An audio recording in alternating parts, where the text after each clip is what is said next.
يعرف بانقلاب الثالث من يوليو المسار الديمقراطي في مصر، وفتح الباب على قمع دموي وغير مسبوق للحريات وعلى مسار سياسي مشوش ومتعثر.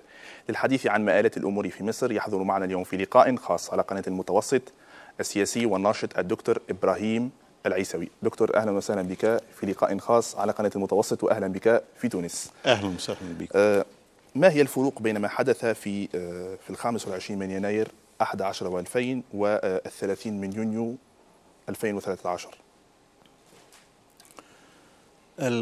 25 يناير كان هناك إجماع شعبي، قد لا يكون 100% من الشعب، ولكن النسبة الكبرى من الشعب كانت توحدت يعني مع نداء الشباب للثورة، وأصرت على البقاء في ميدان التحرير وفي الميادين الأخرى في محافظات الجمهورية لمدة 18 يوم في إصرار على إسقاط نظام مبارك. صحيح أن الجيش أخذ موقفا وانحاز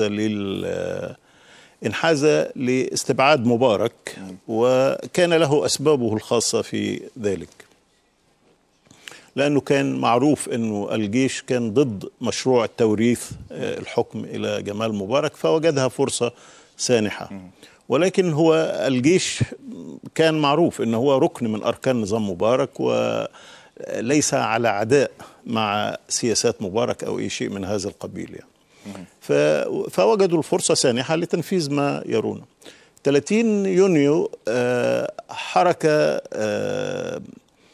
انقلابية بحكم ما رأينا في 3 يوليو، وبحكم ما جرى من استعدادات منذ تولى الإخوان الحكم في مصر، منذ نجاح الرئيس مرسي، وطوال الفترة كانت تحدث عمليات تعويق لحكم مرسي والإخوان، وكان أيضا تحدث أخطاء من جانب مرسي وجماعته، ولكن يعني كان هناك إصرار من البداية. أولا كان هناك انقسام في يعني لم يكن هناك إجماع أو نسبة كبيرة من الشعب المصري صوتت لمرسي، كما حدث في الانتخابات النيابية. في الانتخابات النيابية حاز الإسلاميون على نسبة عظمى من يعني تقريبا 70% أو أكثر من الأصوات ومن مقاعد المجلس يعني. فده كان موقف مختلف، لكن مع تطور الأمور عند الانتخابات الرئاسية انقسم الشعب، ومرسي نجح ب51% أو نحو ذلك يعني. فما كانش النسبة فارقة، ومعروف أنه جزء ممن أعطوا أصواتهم لمرسي كانوا يريدون حجبها عن شفيق، وهم بعضهم كان يقول أنه ربما كان تصويتهم لمرسي سيصبح في يعني صبيحة اليوم التالي سيعارضه ويسعى لإسقاطه يعني.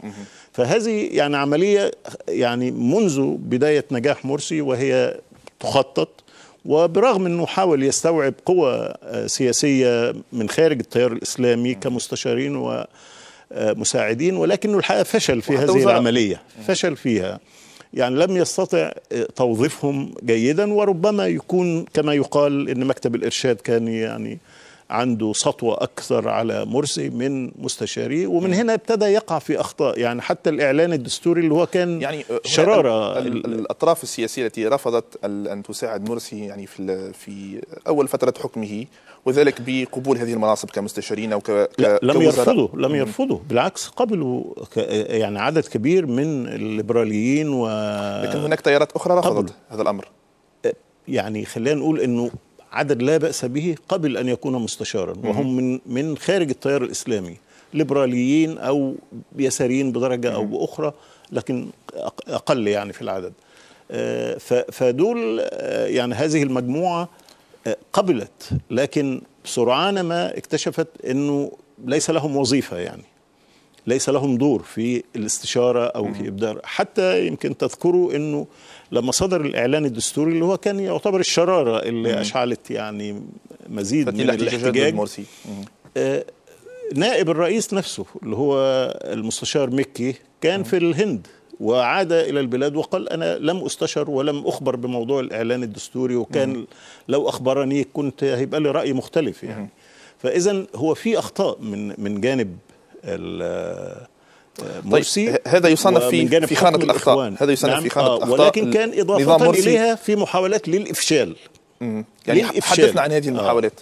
نعم، هذه المحاولات فيما تتمثل بالضبط؟ محاولات الإفشال يعني كيف ترجمت؟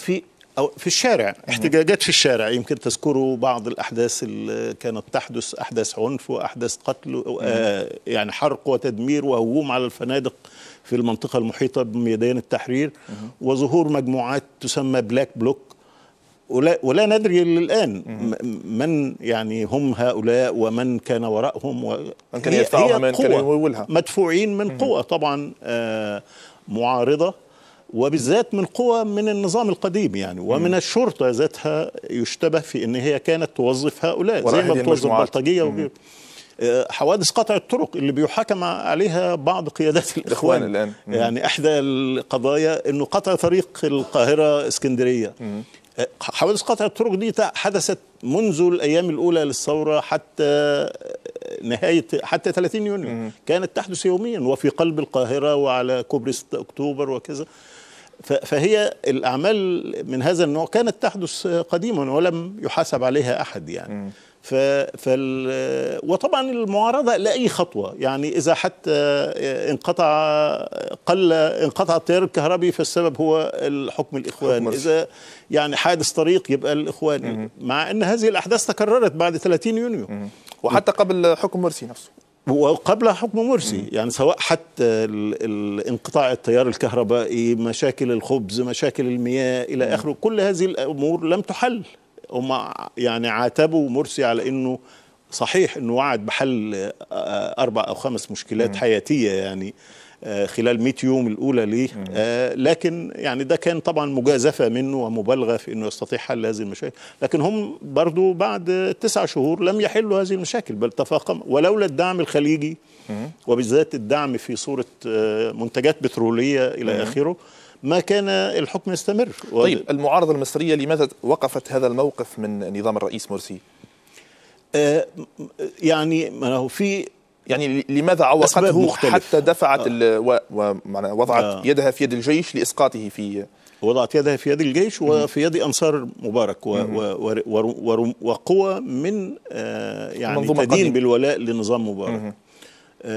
الأسباب مختلفة الحقيقة يعني. هناك مجموعات عندها يعني ثأر تاريخي مع الإخوان، بعض اليساريين، بعض الناصريين. معروف طبعا كان في مشكلة بين عبد الناصر والإخوان دائما، برغم أنهم تعاونوا في أول قيام ثورة يوليو، كان العلاقات جيدة ولم تحل حتى جماعة الإخوان عندما حلت الأحزاب في أوائل ثورة يوليو. ولكن بعد كده حدث الصراع زوج بالإخوان في السجون إلى غير ذلك إلى آخره، ونالوا تعذيب ونالوا والغريب في الأمر أن كان بعض اليساريين يدافع عن الإخوان، يعني لا يرضى يعني بتعذيبهم ويعتبر ده انتهاك لحقوق الإنسان حتى اللحظات الأخيرة قبل حكم مبارك يعني في الأيام الأخيرة. ولكن ده لا يمنع أنه كان عندهم عداء، ومن هنا ابتدت صيحة الاتهامات توجه للإخوان بالفاشية الدينية مثلا قبل أن ينجحوا حتى في الانتخابات. ليه؟ لأنه هذه الاتهامات هل كانت حقيقية يعني لها أساس لا واقعي؟ شوف يعني هو ربما هناك أسباب تاريخية، تعرف زي خلاف الشيعة مع السنة كده على أنه من كان أحق بالخلافة، شيء من هذا القبيل يعني، شيء مضى وقته ومضى زمانه. وأنا يعني عن نفسي كنت أقول يا أخوانا يعني من يجد نفسه في الحكم لن يتصرف كما كان في الشارع. هناك قيود على أي حاكم وهناك محاذير ولا بد أن يراعى، هناك ظروف فلا يعني تحكموا يعني على الإخوان على الحركة بما كانوا يتصرفون به منذ 60 سنة أو 70 سنة.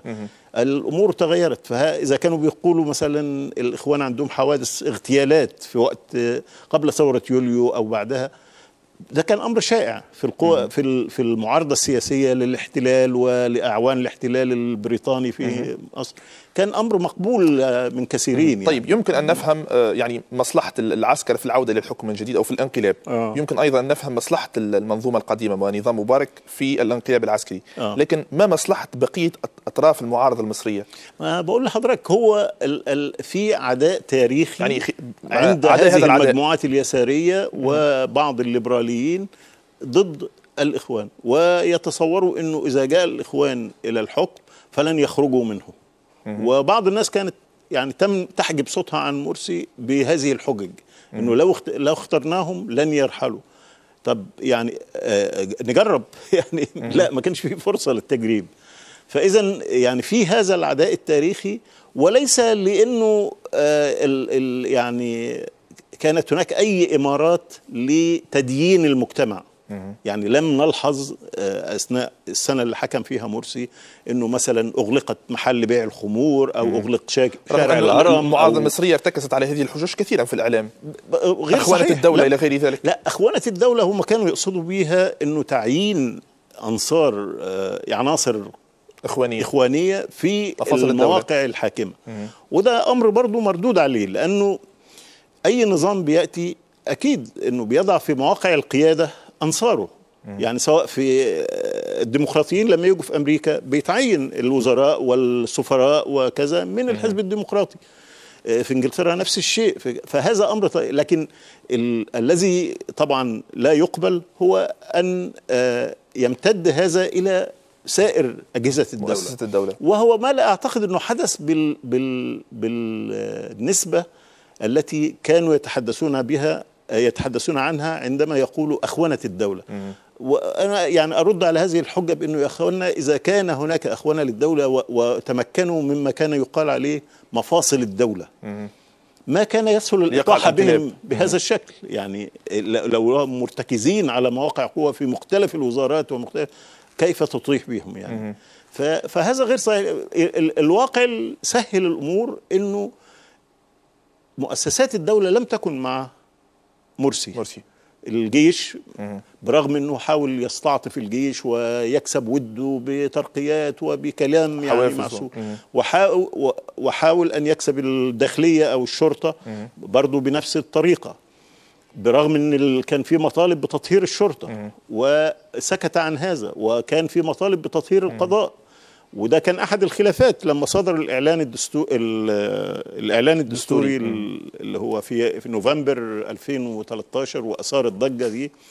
يعني أحد الأمور اللي اعترضوا عليها المعارضين مرسي أنه عزل النائب العام من منصبه، مع أن هذا كان أحد المطالب المذكورة على لوحة طويلة من في ميدان التحرير في الأيام ال18 الأولى، من ضمنها التخلص من، لأنه كان يعتبر النائب العام الملاكي لمبارك. طيب، هل يمكن أن نفهم من هذه المؤشرات أن معارضة باقي أطراف المعارضة المصرية لنظام مبارك عندما كان مبارك يحكم يعني لم تكن معارضة مبدئية، كانت فقط معارضة على جزء من الكعكة وجزء من النظام؟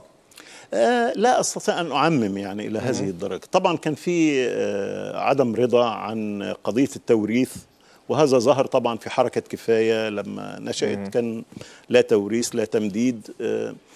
فكان في هذا، وكان في رفض للأسلوب الاستبداد وتزوير الانتخابات وتفصيل القوانين بما يناسب يعني مصلحة مبارك وجماعته. وبالتالي لا، كان في طبعا معارضة قوية، وإلا ما كنا رأينا هذه الاحتشاد في ميادين التحرير وغيره. أنت سألتني في البداية الفرق بين ما حدث 25 يناير و 30 يونيو. طبعا خرجت جموع ليست قليلة من المعارضين لحكم مرسي والإخوان، ولكن بالقطع ليست بالعدد أو بالنسبة التي كانت تقال. قيل 20 مليون وقيل 30 مليون وقيل 40 مليون، وكنا نقول هذا كلام مبالغ فيه جدا. والدليل على ذلك أنه عندما أجري الاستفتاء على الدستور في من شهر أو شهر ونصف دلوقتي، حجم المشاركة لم يخرج سوى 20 مليون. فلو لو كانوا 40 مليون كان لابد أن يذهبوا إلى الاستفتاء. إذا كان في مبالغات مبالغات كبيرة في العدد لم تكن في الاستفتاء. يعني قادة الانقلاب أو قائد الانقلاب استند إلى أنه في تأييد شعبي طاغي عام، في رأي عام. هذا التأييد الشعبي الطاغي الذي تتحدث عنه دكتور يعني كان حسب ما تقول هنا في موقع الشروق يعني معارضة غاب عنها الإنصاف وفلوم نظام مبارك في الداخل والخارج الذين مولوا البلطجية وصحف وقنوات فضائية لشن حملات الكراهية ضد التيار الإسلامي واختلاق الأزمات وآخرها أزمات نقص الوقود وانقطاع الكهرباء التي اختفت مثل ما نشأت بالأمر المباشر بعد 30 يونيو. يعني حتى هذه الجماهير التي خرجت لرفض معناها لدعم الانقلاب على الرئيس مرسي كان جزء كبير منها ربما غائب عنه الحقائق أو مسير بفعل هذا التضخيم الإعلامي وهذه الحملات إلى غير ذلك. شوف يعني بالقطع الإعلام لعب دورا يعني أساسيا في الحركة الانقلاب، في التمهيد الأجواء للانقلاب وتقبله، وفي إثارة الكراهية ضد كل ما هو إخواني أو ضد الرئيس، أو ابتداء من النقد اللي ممكن نقول عليه موضوعي إلى حد ما إلى السخرية المبالغ فيها في برامج تلفزيونية وغيره. الجميع يعرف يعني البرامج اللي كانت تبث وشتائم وغيره. لا يعني كان أسلوب فعلا خلق رأي عام مضاد جدا للإخوان. وفي نفس الوقت يعني خلينا عشان نكون منصفين، الإخوان لم يتفاعلوا مع هذه الموجات بالشكل المناسب. يعني بالعكس طريقة التعاطي كانت زادت على تعاطي خاطئة. قرب يعني النهاية الأخطاء تزايدت، وتصور مرسي أنه بالتفافه حول المتشددين الإسلاميين كما ظهر في اجتماعين مشهورين في استاد القاهرة أحدهما والآخر في مركز المؤتمرات، انه ابتدى يخطب ناس من التيارات ليست اخوانيه بالذات ولكن متشددين جدا في قريبه من التيارات الاخوانيه، وهو قاعد يعني قاعد يسمع هذا الكلام ولا يعترض عليه. فطبعا ده كان نوع خطأ يعني استراتيجي انه هو يحاول الاحتماء بهؤلاء يعني. ايضا صدرت حركه تعيينات مثلا المحافظين. بعد دكتور على المقاطعه هؤلاء مثلا يعني امثال حزب النور يعني هو يصنف من المتشددين يعني عالمين الإخوان. لا انقلب على مرسي فيما بعد. ما هو هنا بقى طبعا في أي عمل سياسي وارد الانتهازية السياسية، يعني الانتهازية السياسية. فحزب ما هو السلفيين انقسموا من بداية حتى الثورة، كانوا تقريبا حزب واحد ثم أصبح هناك 5 أو 6 أحزاب سلفية، وبعض السلفيين مع تحالف دعم الشرعية حتى الآن يعني. لكن حزب النور باعتباره كان أقوى حزب يعني تالي للإخوان أخذ هذا الموقف. أنا أعتقد أنه هو كان يحاول أن يكون البديل للإخوان، يلعب دور البديل المقبول من النظام، لكن ده طبعا أفقده كثير من المصداقية من القواعد التي كانت ملتفة حوله. ظهر للجميع أنه هو يناور على مناصب، يناور على مكاسب سياسية لا أكثر ولا أقل. بالضبط. الآن بعد تقريبا 8 أو 9 أشهر من الانقلاب، يعني هل في تقديرك هل تتصور أن النظام الانقلابي فرض نوعا من الاستقرار السياسي؟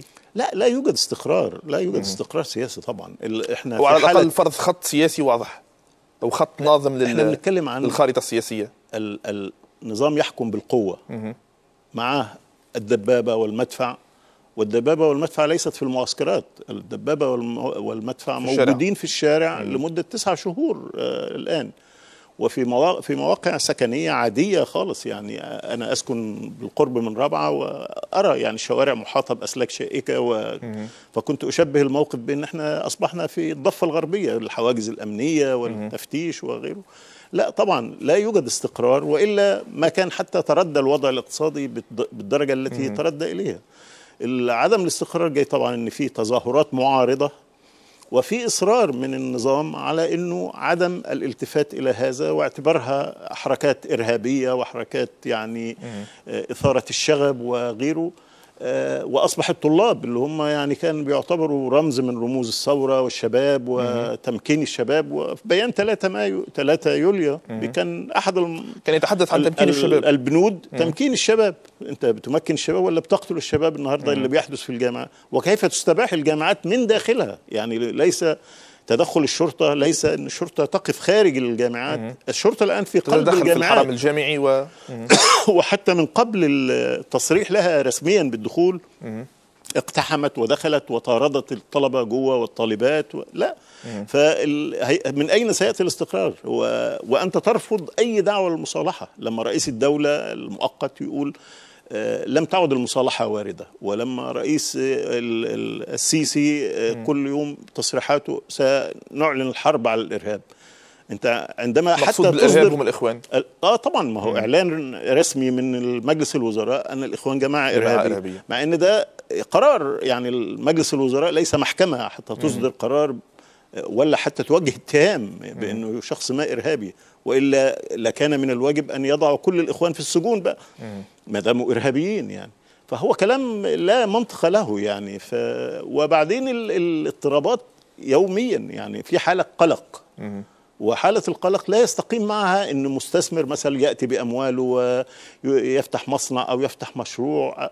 كل هذا مصادر عدم استقرار. طيب في سياسي واقتصادي. المعطى الاقتصادي وهذا التدهور الاقتصادي هل يمكن أن يلعب دورا ربما في حلحلة الأمور أو ربما في تفكيك النظام الانقلابي من الداخل؟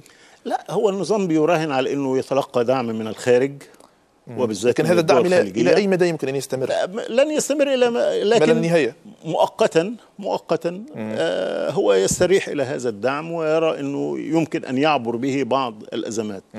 إنما هو طبعا يعني خطأ مزدوج، يعني أن تعتمد على الخارج وترهن إرادتك لدى أطراف خارجية ولا تأمن لها. يعني هي اليوم معك ربما غدا لا تكون معك يعني. وحتى في دولة زي الإمارات أعلن رسميا عدم رضاهم عن ترشح السيسي، ثم استقبلوه بعد كده في الإمارات استقبال الرؤساء وكذا. فدي مواقف متقلبة، مصالح دول لا تحكمها المبادئ وإنما تحكمها المصالح. فلا الدعم الخارجي لن يكسب النظام الاستقرار المنشود. هو يتمنى طبعا الاستقرار، وخريطة الطريق لن تكسبه الاستقرار المنشود طالما في هذا الانشقاق في الصف الوطني. الانشقاق واصل إلى أعماق المجتمع الآن، في كل بيت وكل شارع وكل مدينة في انشقاق، في من مع ومن ضد. وإنه لا يقدم الخلاف السياسي على أنه خلاف في الآراء والمواقف، ولكن بيصور الآن على أنه هناك إرهابي وهناك مسالم، هناك شعب وهناك شعب آخر. حتى يمكن تعرفوا الأغنية اللي بتقول أنتم شعب وإحنا شعب. يعني هذا كلام يكرس الانقسام والعداء بين الناس. طيب المواقف السيسي الأخيرة، سيترشح لن يترشح، سيترشح لن يترشح، التغييرات الأخيرة يعني في المؤسسة العسكرية المصرية، يعني الفريق صبحي كان هو قائد الجيش الثاني، ثم وقع نقله إلى إدارة التكوين وتغييره بآخر، وهناك العديد من التغييرات في المؤسسة العسكرية. وهذا التذبذب في المواقف السياسية للمؤسسة العسكرية كيف يمكن أن يقرأ أو كيف يمكن أن يفهم؟ والله صعب أنه يقرأ. هو التغييرات في القيادات دي تغييرات يعني ليس لها وزن كبير يعتد به أو يعول عليها في أنها يعني كيف ذلك شيء معين. الفريق صبحي اللي هو قائد الجيش الميداني الثاني، والجيش الميداني الثاني له قوة على الأرض وله آليات ومدرعات أنا أحيلك وجنود، يعني عندما يغير يعني من هذا المنصب إلى منصب إداري بحت، يعني إدارة التكوين. لا شوف، هو أنا لست يعني على علم بالجيش، ولكن ألجأ في هذا إلى رأي قالوا اللواء عادل سليمان على قناة الجزيرة لما سئل، فقال لا، ده يعني تغييرات عادية بتحدث وهي ترقية وليست نزول بوضعية قائد الجيش الثاني إلى أنه يمسك إدارة التدريب. هي إدارة مهمة وقوية، وانه ده شيء متبع يعني في القوات المسلحه. فانا يعني انا اعتمد على رايه لانه هو رجل ايضا ضد الانقلاب وينظر ويعرف الجيش جيدا. طيب تذبذب وتضارب البيانات السياسيه للمؤسسه العسكريه. هو مش متذبذب، هو يعني أنا يعني لا أفهم فلسفته في عدم الإعلان. سأشرح لك الأمر بأكثر تفاصيل. يعني لكن التذبذب قد يعني إنه موافق اليوم ويعترض غدا، أو يعد إنه سيترشح. النظام الانقلابي والمؤسسة العسكرية لها أبواق دعائية. إلكترونية وورقية وتلفزات وإذاعات وغيره. فلما هذه الأبواق الإعلامية تتحدث عن معلومات مؤكدة حول ترشح السيسي للرئاسة مثلا، ثم يخرج السيسي في خطاب مباشرة بعد هذا الخبر، بعد أن يذاع هذا الخبر، وينفي ذلك، ثم بعد لم ينفي أسابيع مثلا يعلن أنه سيترشح، ثم ينفي أو لا يذكر الأمر مطلقا. لا هو لم ينفي، وآخر تصريحاته قال أنا برسل رسالة إلى الشعب المصري، لم يقولها بالصراحة الواجبة والتي طبعا تحسم الموقف، لأن الكل في مصر يعرف أن السيسي قادم سواء أعلن اليوم أو أعلن غدا، ده مسألة مفروغ منها، مسألة وقت. مسألة وقت. وهو احتج بأنه الأمر يحتاج إلى ترتيبات معينة، وهو قائد مسؤول عن القوات المسلحة والأمور لن تتم، يعني تبريرات يعني واهية حقيقة، لكن هو تعلل بها. إنما الرسالة واضحة منه ومن من هم حوله ومن الإعلام الذي على صلة وثيقة به أنه سيترشح. فما فيش خلاف، يعني ما فيش مصري عنده شك في أن السيسي سيترشح، إلا إذا يعني حصل شيء يعني خارج نطاق التصور. يعني واضح. التحالف الوطني لدعم الشرعية في مصر، هل تتصور أنه قادر بتركيبته الحالية أن يغير ولو جزئيا أو بشكل طفيف في مجريات الأمور في مصر؟ هو غاية ما بيستطيعوا عمله. يعني لأتحدث معك بكل صراحة، يعني أنا يعني أقرأ لشباب مصريين يعني يشاركون يوميا في التظاهرات والاحتجاجات ضد الانقلاب، وألحظ هذا التململ وهذا يعني عدم الرضا عن مواقف أو عن سياسات التحالف الوطني لدعم الشرعية، يعني كهيكل أو كهيئة ممثلة لجبهة الرفض لهذا الانقلاب. يعني أنا لست على اطلاع بتفاصيل يعني عمل لجنة تحالف دعم الشرعية، ولكن أتصور أن دي القوة الوحيدة على الأرض في مصر اللي بتشكل يعني لون من ألوان المقاومة للانقلاب، وتشهد لها الشهور التسعة الماضية بأنه استطاعت أن تقوم بهذا الدور، وإنها عندما بتدعو إلى تظاهرات أو غيره بيحدث بالطبع مع طول الوقت لا يتوقع أن يكون التظاهر بنفس القوة وبنفس الأعداد التي كانت تخرج عقب اعتصام رابعة أو غيره.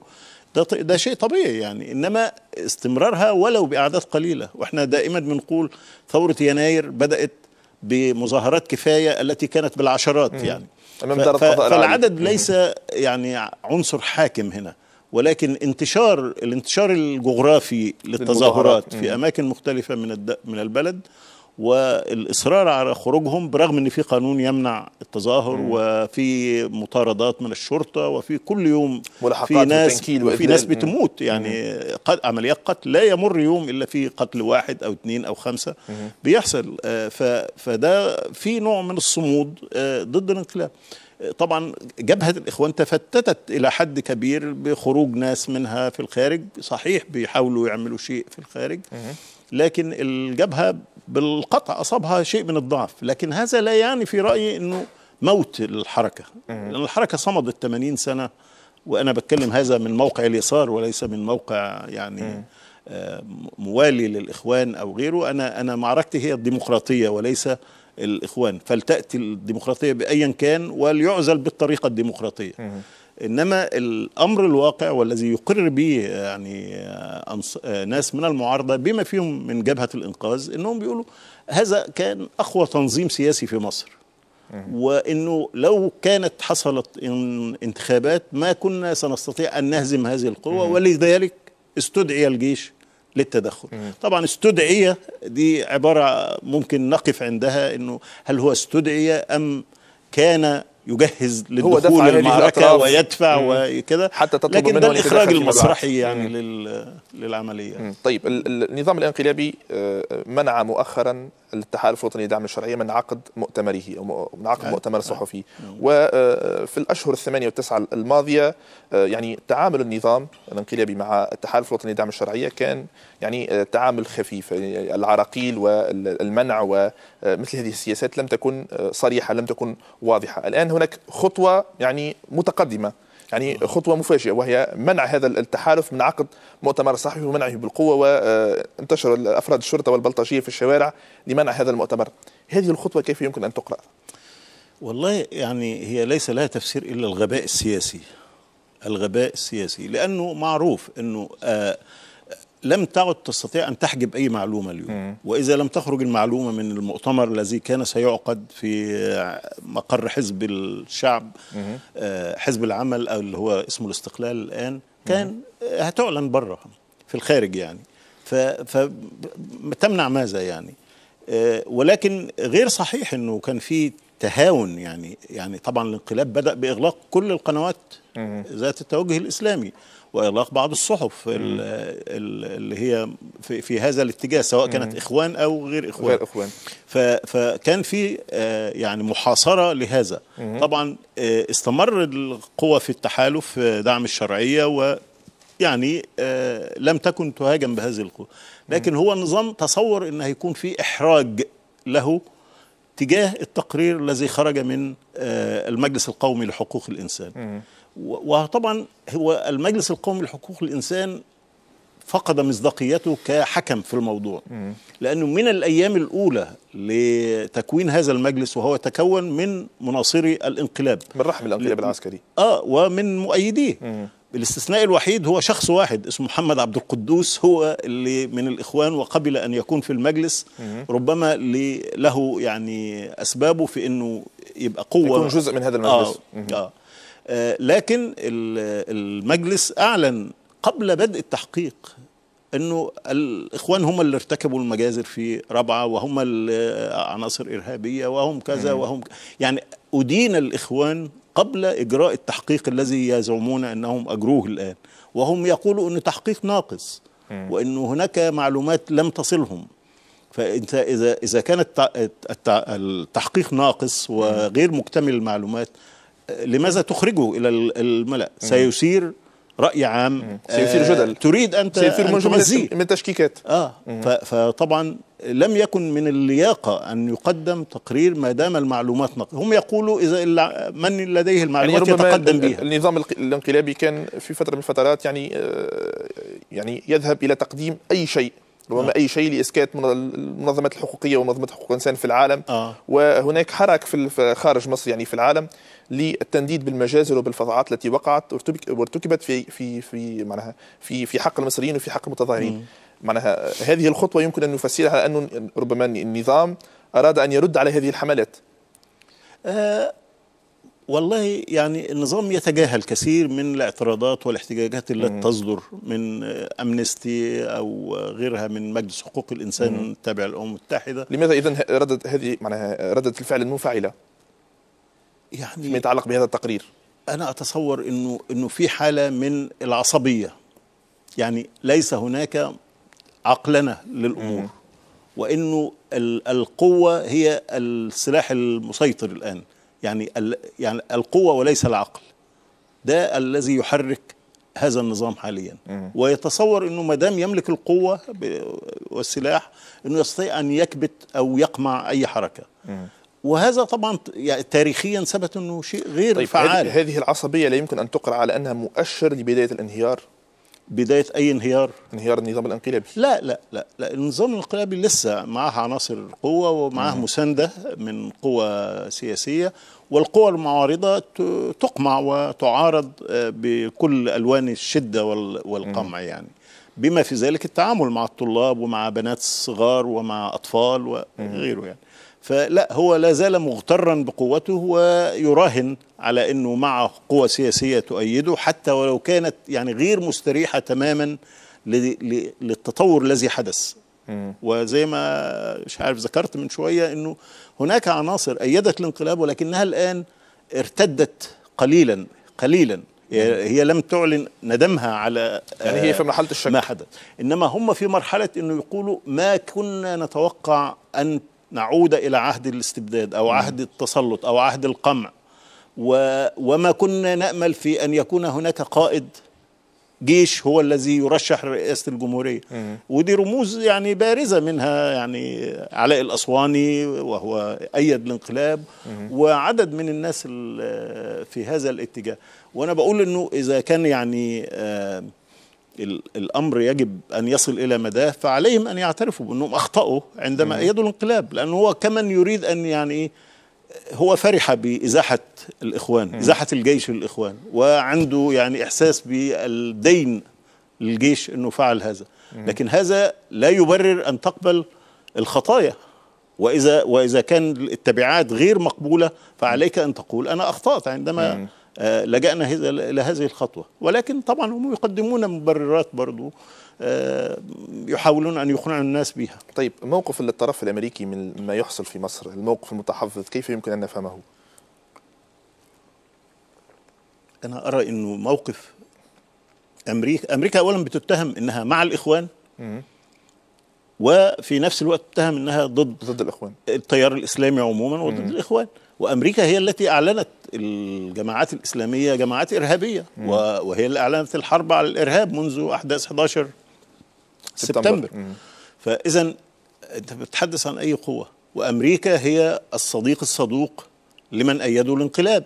يعني دول الخليج، السعودية، الإمارات، دي دول صديقة لأمريكا، بل تستضيف قواعد عسكرية لأمريكا. فإذا حتى هناك يعني إشارات في بعض وسائل الإعلام المصرية تتهم باراك أوباما بالأخونة. هذا كلام يعني سخيف طبعا.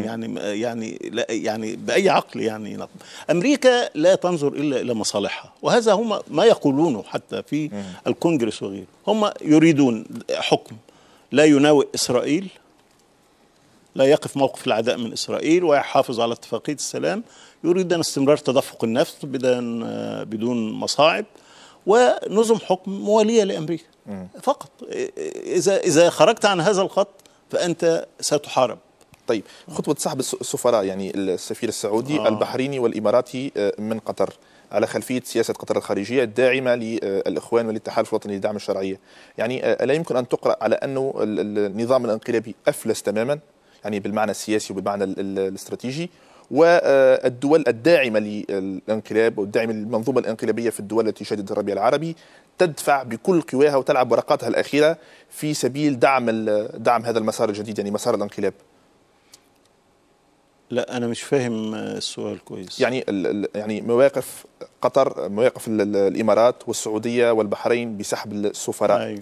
يعني ألا يمكن أن تفهم على أن هذه الدول الداعمة للانقلاب أحست بخطر انهيار هذه الخطوة، انهيار الانقلاب العسكري في مصر، مع مؤشرات على انهيار القوى الانقلابية التي تدعمها في الدول التي شهدت الربيع العربي، فقامت بهذه الخطوة التي هي سحب السفراء من قطر لربما إرغامها على الخروج من الساحة السياسية المصرية عبر قناة الجزيرة وعبر سياستها الخارجية، استشعارا لأنه الانقلاب سينهار بالفعل وأنه لم يعد له ما يدعمه. لا، أنا يعني أقرأها في سياق أنه هذه الدول تحاول دعم الانقلاب، وقدمت له العون المالي والعون الاستثماري، وآخرها الإعلان عن 1,000,000 شقة سكنية تبنى، وفي وعود بأشياء أخرى. فأفهم أنها أحدى خطوات دعم الانقلاب، وليس الخوف من انهياره الحال يعني. لا، هم غير راضيين عن سياسة قطر لأنها تسير في خط مختلف يعني. ويعني للإنصاف يعني في قناة الجزيرة يعني كثيرا ما يستضيفون شخصيات مع الانقلاب لترد على حجج من هم معارضين للانقلاب. فهي ليست يعني الخط الموالي للانقلاب، ولكن يعني قدمت نافذة، حتى نافذة للمصريين كي يعرفوا ما يجري في بلادهم. لأنه أنت كامل في وسائل الإعلام المصرية. لا يتيسر لك إذا طلعت قنوات الإعلام المصرية أن تلم بالتظاهرات والاحتجاجات التي تحدث في مناطق متفرقة في البلاد. طيب، تحرش النظام الانقلابي في مصر بحركة حماس في كل مرة، وآخر مرة هذا التصريح الذي ظهر فيه محمد دحلان مع وائل الإبراشي، كيف يمكن أن نفهمه؟ وما هي أسباب هذا التحرش المتواصل؟ هم يعتبرون حماس امتداد للإخوان، وإن ده جزء من الحرب على ما يسمى الإرهاب. وهذا تصرف يعني أحمق، لأنه يعاقب الفلسطينيين في غزة لمجرد أنه تصادف أنه بيحكمهم جماعة أو مجموعة فازت بالانتخابات، وهي جماعة إسلامية أو أصلا تنتسب إلى الإخوان المدرسة الفكرية للإخوان. إنما ما هو في مبادئ. المبدأ هو ان هل انا مع العروبة ام ضد العروبة؟ هل انا مع القضية الفلسطينية وبعتبرها قضية امن قومي كما كنا نقول في مصر ان احنا لا ندافع عن اصدقائنا الفلسطينيين واننا ندافع عن امننا القومي ولا نفرط في هذا الامن مهما كان الحاكم الموجود. هل يعقل ان مصر هي اللي تشارك في الحصار على غزة وتقطع الامدادات الطعام والبترول والكهرباء؟ يعني شيء خارج نطاق التصور. وهذا لمنا مبارك عليه لما كان حدثت الهجوم العاصف على غزة في 2009. فده طبعا سياسة حمقاء بصراحة يعني. إلا إذا كان المقصود بها إرضاء الأمريكان أو يعني إرضاء إسرائيل مثلا. وطبعا إرضاء إسرائيل، لا، هي إسرائيل سعيدة ومبتهجة بكل ما يحدث في المنطقة العربية يعني، لأنه يعني حصل إلهاء لهذه الأنظمة عن أي حديث عن معاداة إسرائيل، مع أنه مرسي اتهم بأنه هو يمالئ إسرائيل. يعني ما الذي تغير؟ بالعكس، الموضوع أصبح أكثر إحكاما والتنسيق على قدم وساق، لأنه تحرك الجيش في سيناء لا يمكن أن يتم بالذات في المناطق اللي هي قريبة من الحدود مع إسرائيل ومن مع رفح مع غزة إلا بموافقة مع الجيش الإسرائيلي. ما في اتفاقية سلام وبتحظر وجود الجيش المصري أو الطيران المصري، مع أنهم هم يتحركون كما يشاءون وتسمع ضرباتهم عندما يهاجمون في رفح في الجانب الآخر. يعني هي أصل رفح المصرية ورفح الفلسطينية هم شيء واحد، يعني ده سور بيفصل بين الاثنين. لا طبعا هذه سياسة يعني الإنسان يشعر بالعار الحقيقة، يعني أن يكون لمصر هذا الموقف أنها تشارك العدو الإسرائيلي في فرض الحصار على غزة أو حتى تخلط الأوراق. يعني أنه ما هو هل لنا عدو استراتيجي في المنطقة أم ليس لنا؟ ده سؤال أساسي يطرح الآن. وكنا كان دائما يقال حتى وقت مبارك كان يقال أنه الجيش لديه عقيدة يسموها، وهي أن العدو الاستراتيجي هو إسرائيل برغم اتفاقية السلام، برغم كل العلاقات التطبيع والكلام ده. لكن كونك تتصرف النهاردة كأنه إسرائيل حليف استراتيجي زي ما كانوا يقولوا على أمريكا حليف استراتيجي، هذا شيء يعني مخزي بصراحة. طيب آخر سؤال فيما يتعلق بمآلات الأمور في مصر، كيف تقرأ يعني ما يمكن أن يصبح عليه الوضع المصري في الأشهر القليلة القادمة؟ والله أشعر بأنه إحنا وما هي الاحتمالات الأقرب فيما يتعلق بهذا الشأن؟ الاحتمالات الأقرب أتصور أنه سنمر بمرحلة فيها يعني حكم ما يسمى العسكر أو حكم قائد عسكري، وبالطبع سيحتمي بأنصار من الجيش وغيره، وأنه المرحلة ستقضي بعض الوقت وتفرز يعني تناقضاتها وتفرز معارضتها. الشعب الذي ثار في 25 يناير ليس من السهل أن يستكين بعد ذلك، حتى لو خدع الآن وغرر به إعلاميا لن تستقر، لأن الحقائق تكون على الأرض في صورة أداء اقتصادي، أداء اجتماعي، هل أداء أمني، كل هذه الأمور إذا لم تتحقق للناس، وهي لن تتحقق في ظل هذه الأجواء المضطربة، لن ينجح النظام في الوصول إلى ما يريده. يعني القمع سياسة قصيرة الأجل ولن تستطيع أن تضع الناس كلها في السجون يعني. فإذا لا، هي مسار ارتدادي، يعني بمعنى هو ردة على ثورة يناير وانقضاض على أهدافها، ولكن سيحتاج الأمر بعض الوقت، لأنه هناك من يقول طب نعطي فرصة نرى برنامج السيسي كيف سيكون. هل صحيح في علاقة بين فكره وفكر عبد الناصر مثلا، مع أنه ليس كل الناس كانت مع عبد الناصر يعني فيما يفعله. فالأمور الأيام القادمة ستوحي بذلك، ولكن هناك أيضا تصريحات لا توشي بأنه مثلا هدف زي العدالة الاجتماعية ممكن يتحقق على السيسي. له تسريبات أنه إذا كان الناس تريد يعني أي سلعة فلتحصل عليها بثمنها في السوق، يعني موضوع الدعم وكذا الدعم يلغى. فهذا كلام طبعا لا يتجه في مسار عدالة اجتماعية. التحالف مع القوى الرأسمالية الكبيرة اليوم لن ينقلب عليها في لحظة، يعني لأن دي قوة داعمة له. فإذا وهذه القوى طبعا ليست في صالح عدالة اجتماعية أو تحقيق تنمية، هي تريد تنمية مكاسبها ومصالحها أولا وأخيرا. فإذا ستمر فترة نعاني فيها من هذا النظام، من هذا الحكم، حتى يعني تعود تتضح الأمور أكثر فأكثر، والمتشكك يعني يصبح لديه يقين بأن هذا الطريق كان طريقا خاطئا، وأنه من مصلحة البلاد أن يتغير، سواء بقى بما يسمى موجة ثورية جديدة، بس موجة تكون بمثابة المد وليس الجزر كما حدث في يونيو، أو بثورة جديدة يعني مثل ما حدث في 25 يناير. واضح. دكتور إبراهيم العيساوي، الناشط والسياسي المصري، كنت ضيفنا اليوم في لقاء خاص. شكرا جزيلا لك على حضور، وشكرا لك على رحابة الصدر وتلبية الدعوة. الشكر الجزيل أيضا لكل متابعي ومشاهدي قناة المتوسط. شكر أيضا لكل الزملاء العاملين والفنيين والتقنيين والمعدين باستوديو الزميل المرحوم نزار الحربي بقناة المتوسط. إلى اللقاء.